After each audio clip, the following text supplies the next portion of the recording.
Assalamualaikum warahmatullahi wabarakatuh. A'udzubillahi minasyaitonir rajim. Bismillahirrahmanirrahim. Alhamdulillahirabbil alamin. Wassalatu wassalamu ala asyrafil anbiya'i wal mursalin wa ala alihi wa ashabihi ajma'in. Amma ba'du fa ya ibadallah usikum wa ya bitaqwallahi ittaqullaha haqqa tuqatih wa la tamutunna illa wa antum muslimun. Bismillahirrahmanirrahim. Kajian hadis Bukhari nomor 183. Haddatsana Ismail qala haddatsani Malikun an Makhramata ibni Sulaimana an Quraibin Maula bin Abbasin an Abdullah bin Abbasin akhbarahu annahu ba'ta laylatan inda Maimunata zawjin Nabi sallallahu alaihi wasallam wa hiya khalatuhu fattaja'tu fi aradil wisadati wattaja'a Rasulullah sallallahu alaihi wasallam wa ahluhu fi tuliha. Kata sahabat Abdullah bin Abbas, suatu ketika aku menginap di rumah bibiku Maimunah, istri Nabi Muhammad sallallahu alaihi wa alihi wasallam. Bibi dari ibu. Lalu karena aku masih kecil, aku dipersilahkan oleh Nabi tidur dengan keluarga. Jadi dalam pengertian sahabat Ibn Abbas di sebelah, meskipun bantalnya merupakan tidak berjauhan, bisa dikatakan satu kesatuan, Nabi di sebelahnya, di sebelah yang lain, ibaratkan kanan kiri. Fattaja'tu fi ardil wisadah wattaja'a Rasulullah sallallahu alaihi wasallam wa ahluhu fi tuliha. Aku di yang lebar, Nabi di panjangnya bantal. Fanama Rasulullah sallallahu alaihi wasallam hatta idza intasafa al-lail aw qablahu biqalilin aw ba'dahu biqalilin istayqadha Rasulullah sallallahu alaihi wasallam. Seperti biasanya di pertengahan malam kurang atau lebihnya, lalu Nabi bangun salat tahajud. Fajalasa yamsahun nauma awwajihi biyadih. Kemudian Nabi bangun, duduk dulu, tidak langsung bergerak kemana-mana supaya konsentrasi aliran darah lancar dulu. Tsumma qara'a al-ashral ayatil khawatim min surati Ali Imran. Kemudian membaca 10 ayat yang terakhir dari surah Ali Imran. Mau tidur baca Al-Quran akhir surah Al-Baqarah, bangun tidur membaca Al-Quran akhir surah Ali Imran. Tsumma qama ila shannim mu'allaqah fatawadda'a minha fa'ahsana wudu'ahu. Kemudian Nabi berwudu. Tsumma qama yusalli. Qala Ibn Abbas faqumtu fasana'tu mithla ma sana'a. Kemudian ketika aku melihat Nabi berwudu, aku ikut berwudu. Aku lihat Nabi sholat, aku ikut sholat gitu. Kalau yang akhir surah Al-Baqarah itu yang biasa dibaca kalau kita habis sholat itu loh. Lillahi ma fis samawati wa ma fil arwa in tubdu ma fi anfusikum aw tukhfuhu yuhasibukum bihillah. Itu di akhir surah Al-Baqarah. Kalau bangun tidur di akhir surah Ali Imran. Tsumma qama yusalli.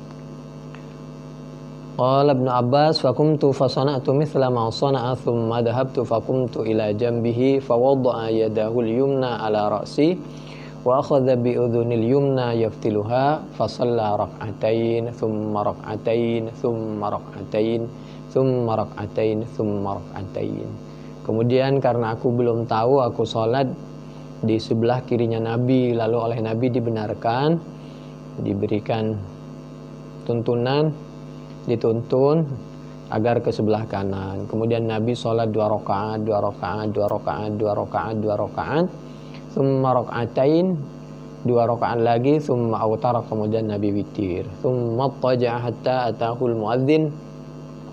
Kemudian Nabi setelah itu tidur lagi, tidur miring hatta atahul muadzin, ke sebelah kanan supaya tidak terlalu nyenyak. Tapi perlu tidur itu ke kanan, setelah itu ke kiri, supaya seperti tidurnya Ashabul Kahfi. Hatta tahul muadzin, kalau kanan biar cepat bangun, kalau ke kiri itu untuk menghancurkan makanan, itu untuk kesehatan semua. Hatta tahul muadzin faqama fasalla rak'ataini khafifatain. Kemudian setelah itu Nabi mendengar sahabat Bilal adzan, kemudian Nabi sholat 2 rakaat. Di sini tidak ada penjelasan Nabi wudhu lagi. Ini sebagai pelajaran bahwa aslinya tidur itu tidak membatalkan wudhu. Tidur yang membatalkan wudhu itu apabila posisi tidurnya betul-betul berat. Jadi sampai tidak ingat sama sekali. Apalagi posisi tidurnya pantatnya membuka, dimungkinkan buang gas. Bagaimana kalau Nabi kan miring? Beda. Kalau Nabi itu kalau kita miring khawatir buang gas. Kalau kita tidur nutup itu pantat, insya Allah seperti orang kalau Jumatan itu nggak sadar mendengarkan khutbah, khotib lagi khutbah ketiduran, maka insya Allah tidak batal. Yang batal itu kalau pantatnya kebuka atau tidurnya sampai betul-betul khusyuk sehingga dikhawatirkan tangannya kemana-mana atau membuang gas. Faqama fasalla rak'atain khafifatain.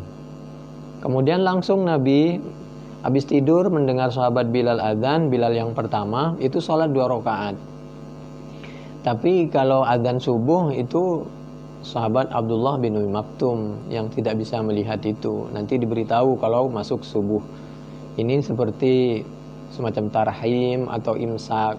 Adzan 2 di Mekah, di Madinah itu. Adzan pertama pemberitahuan bahwa sekitar setengah jam lagi atau setengah jam atau 1 jam akan masuk waktu subuh. Tsumma kharaja fa shalla as-subha. Kemudian Nabi keluar langsung, tidak ada penjelasan di situ wudu, fa shalla as-subha. Kemudian Nabi sholat subuh.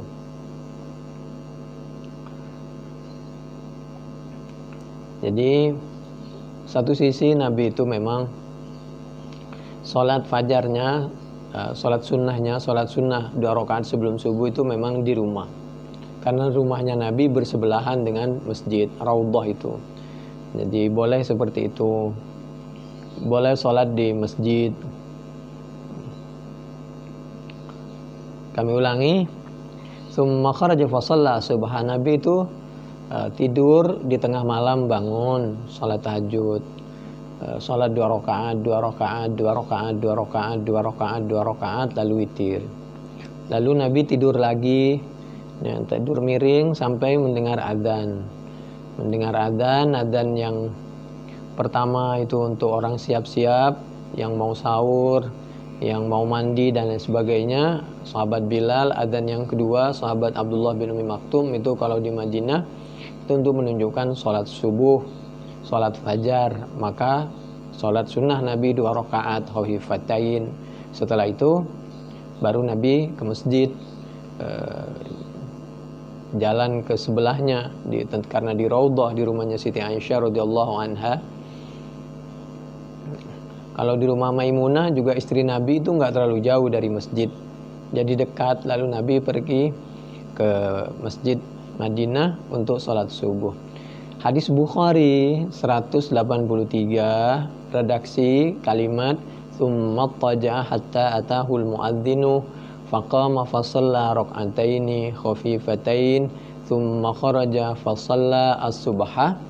Ini sebagai dalil orang yang berpendapat, para mujtahid, para mufassir yang menjelaskan Al-Quran dan yang menjelaskan hadis, para orang yang bagian mensyarahkan hadis, bahwa aslinya wudu itu tidak batal karena tidur, atau tidur tidak membatalkan wudu kecuali tidur yang terlalu berat. Apalagi Nabi menyampaikan tanamu ainaya wala yanamu qalbi. Saya itu tidak terlalu tidur seperti kalian atas izin Allah. Sepertinya mataku itu tertidur, tapi hatiku tidak pernah tidur.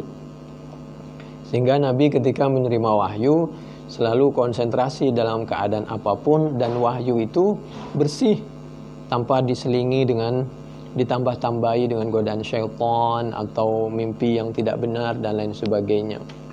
Wa amma kaunuhu tawadda'a aqba dzalika fala'allahu jaddada al-wudu'a aw ahdatsa ba'da dzalika fatawadda'. Ini mungkin ada pendapat lain, tidak menutup pendapat lain. Demikian, mudah-mudahan bermanfaat. Wallahu a'lam bissawab. Assalamualaikum warahmatullahi wabarakatuh.